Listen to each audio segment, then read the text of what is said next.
Okay, so in this example, I'm just going to do another second order non-homogeneous differential equation using Laplace. So let's go straight in. So here we have d2x by dt squared plus 5 dx by dt plus 6x equals 4t. And our initial conditions are when t equals 0, x equals 0, and dx by dt equals 0. So we can say really x dot, sorry, not x dot, x1 equals 0 and x0 equals 0. Yeah? x0 equals 0 and dx by dt when t equals 0 is 0. So x1 equals 0. So first stage, like normal, we're just going to write out the Laplace transform of x is going to be x bar. It's going to represent f of s. The Laplace transform of first derivative is going to be sx bar minus x0. The Laplace transform of x double dot. The second derivative is just going to be s squared x bar minus s x0 minus x1. Yeah? You know, just for the fun of it, if we were to do the third derivative, in practice, it would just be s cubed x bar minus s squared x0 minus s x1 minus x2. And if we were to do the fourth derivative, just for practice, in case we ever need to, it would be s to the 4 x bar minus s to the 3 x0 minus s squared x1 minus s x2 minus x3. You get the idea, yeah? But anyway, we're only going to be using the second derivative here, so so that's fine. So again, this is our standard normal differential, second order non-homogeneous differential equation. Now, if we take the Laplace transform of the left-hand side, that has to equal the Laplace transform of the right-hand side. And because of the principle of linearity, the Laplace transform of x double dot plus 5x dot plus 6x is going to be the same as the Laplace transform of x double dot plus the Laplace transform of 5x dot plus the Laplace transform of 6x. Yeah. So I'm going to go straight into that and use the substitutions that we have. So the Laplace transform of x double dot is just going to be s squared x bar minus s x0 minus x1 plus 5 x dot, which is s x bar minus x0 plus 6 x bar, because the Laplace transform of x is x bar, equals 4 times the Laplace transform of t to the power of 1. Now, do you remember that we said before the Laplace transform of t to the n is n factorial on s to the n plus 1. So t to the 1 is going to be 1 factorial on s to the 1 plus 1, which is 2. So it's going to be 1 on s squared, yeah? So now let's rewrite this, but substituting the initial conditions for x0 and x1. We know that x1 is 0 and x0 is 0, so that makes things a little bit easy for us over here.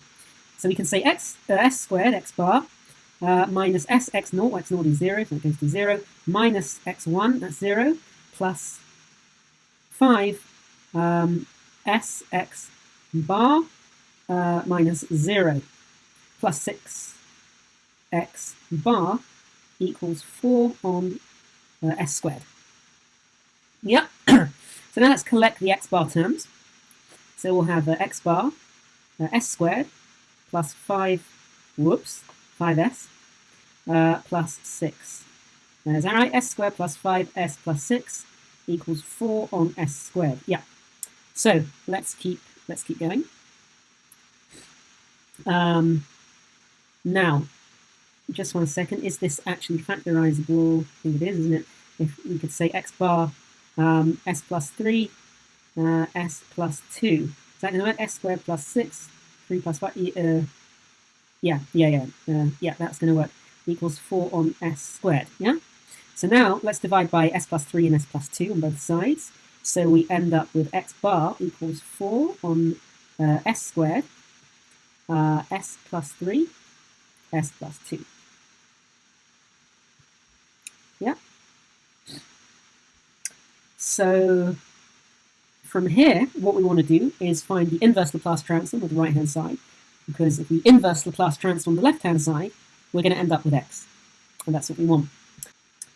So we want to put this into partial fractions. Now, it's very tempting to say a on s squared plus b on s plus 3 plus c on s plus 2, but we have a problem, because s squared is not a non-reducible quadratic factor. It's not a repeated factor. It's a bit of a nuisance. So what we can do, there's a trick that we can actually use for this. So if we take out the 1 on S for the entire thing, we can then say that's going to be equal to 1 on S, 4 on S, S plus 3, S plus 2.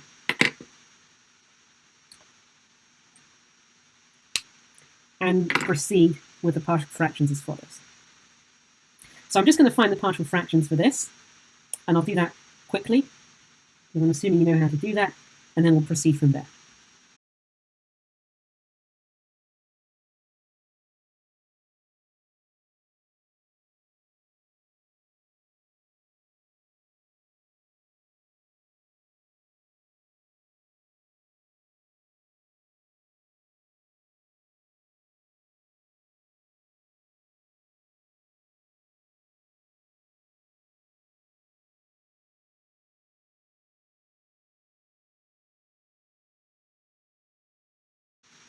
Okay, so now that we've found the coefficients for the partial fractions, we've now been able to separate it into partial fractions. So we've got 2/3 1 on S plus 4/3 1 on S plus 3 plus 2 times 1 on S plus 2. And those are just the coefficients. 2/3 was A, B was found to be 4/3, and C was found to be 2. So the question is now is that, well, that's actually a load of rubbish because, remember, this is all 1 on S. We took the 1 on S out, yeah? No, it's not rubbish. No, I think that's good. So, okay, so now that we've got the expression in this form, we can now bring the 1 on S back in, and then say x bar equals 2/3 dot 1 on S squared plus 4/3 dot 1 on S, S plus 3, plus 2 dot 1 on S times S plus 2. And now what we need to do is find partial fractions of this thing and the partial fractions of this thing, those two components. So let's proceed to first of all find that in partial fractions. So that's going to be A on S plus B on S plus 3. So that's going to be A S plus 3 plus B S equals 1, identical to 1. So we can say when S is minus 3, minus 3B equals 1. So B equals minus 1/3. And when S is 0, we'll have 3A equals 1. So A equals 1/3.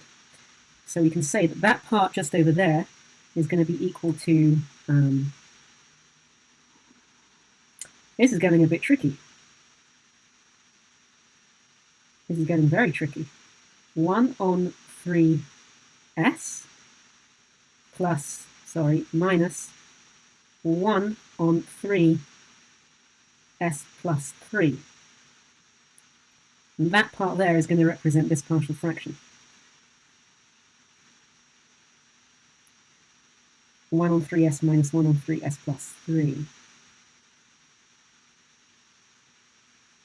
And this one over here, let's do it in a different colour so you don't get confused. That partial fraction over here got 1 on S, let's say C on S plus D on S plus 2. So we've got C S plus 2 plus D S equals identical to 1. So when S is minus 2, with minus 2D equals 1. So D equals minus 1/2. And when D equals 0, when S equals 0, we'll have 2C equals 1. So C equals 1/2. So you can say that that thing over there is going to equal C 1 on 2S minus 1 on 2S plus 2.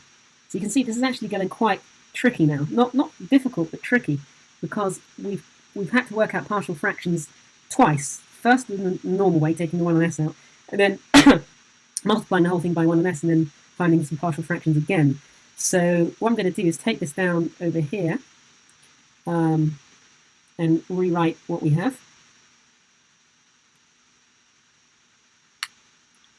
So we've now got x bar equals 2/3 dot 1 on s squared plus 4/3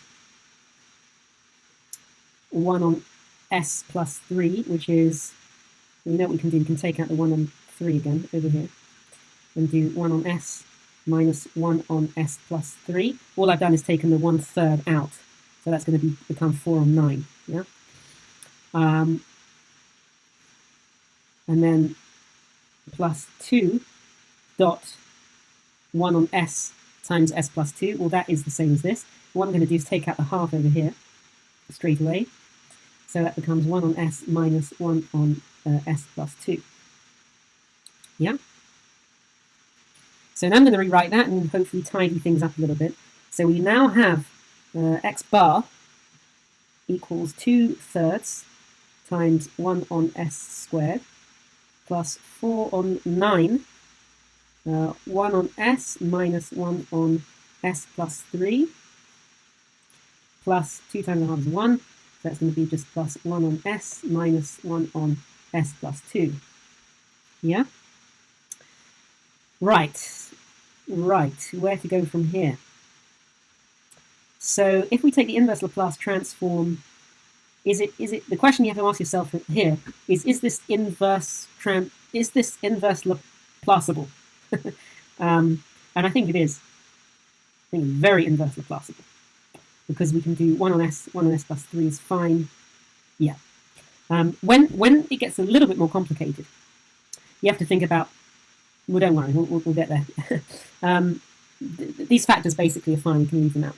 And we have normal forward Laplace transforms that are going to give us 1 on s, that are going to give us 1 on s plus 3. So what we can say now is, therefore, we can say that x, you can see that yet, is 2/3 1 on s squared. I think that's going to be t, because if we do the Laplace transform of t to the 1, that's going to be equal to 1 factorial on s to the 1 plus 1, 2. Yeah, so that's going to be 2/3 t plus 4 on 9, 1 on s. That's going to be 1, I believe, yeah, because we know that the Laplace transform of a is a on s. So 1 on s means that a has to be 1, minus e to the minus 3t, because the Laplace transform of e to the minus at equals 1 on s plus a. A here is 3, so the forward direction is going to be e to the minus 3t. Yep, from here. Sorry, you can't see that, can you? Move it up a bit.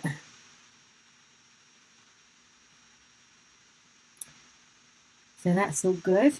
And then plus 1 on s again, we've had that, that's just 1, minus e to the minus 2t. So, therefore we can say that x equals 2/3 t plus 4/9 minus 4/9 e to the minus 3t plus 1 minus e to the minus 2t. So we can say that x equals 13/9. That take care of that and that.